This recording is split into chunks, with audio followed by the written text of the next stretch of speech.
We live a big life on a small planet. The human population has grown from 5 to over 7 billion in one generation, and consumption has escalated too. Building homes, factories, and roads often leads to a better quality of life, but it's also increased pollution dumped into the air and water. Greenhouse gases like carbon dioxide have raised the global temperature. Our collective impact is so large, it is even dramatically changing the chemistry of the ocean.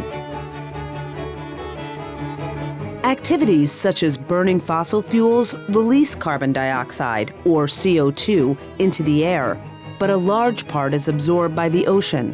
CO2 in the water causes the ocean to become more acidic, and a more acidic ocean means it's harder for creatures like reef-building corals and shellfish to create and maintain their calcium carbonate skeletons and shells, and that weakens them.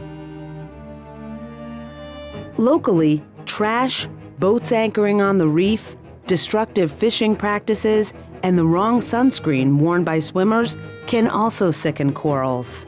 These local issues compound the global threat of a warming and acidifying ocean. The world's largest reef, the Great Barrier Reef of Australia, can be seen from space. It is home to more than 1,500 species of fish and estimated to be 500,000 years old, one of the wonders of the natural world. But in 2016, most of the Great Barrier Reef's corals bleached, and almost 25% died from an astonishingly long period of intensely high water temperatures driven by global warming.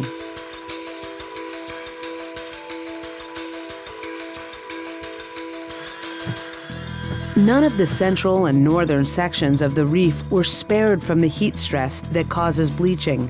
The northern third was hit the hardest, and 2/3 of its corals died. And tragically, mass die-offs are again happening on the reef for an unprecedented second year in a row in 2017. Even worse, it was not an isolated incident. All of the world's corals are in danger.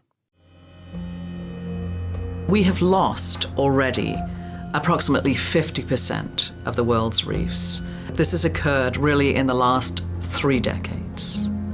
So fast when we're talking about an organism that has been on the planet and been in symbiosis with its microalgae for over 50 million years. And the incidence of bleaching is increasing in frequency and intensity as the planet warms. It's not every year that water temperatures stay high enough, long enough for corals to bleach. In fact, extreme high temperatures used to come in cycles, often driven by climate events like El Niño.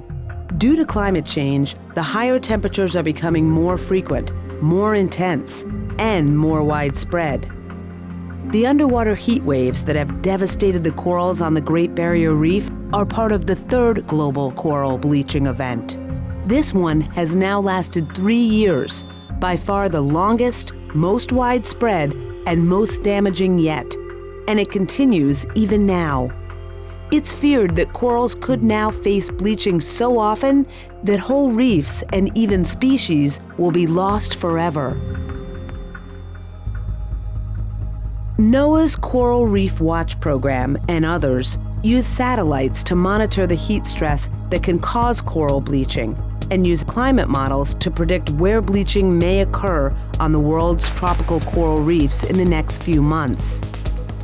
But what can we do to reduce the risks?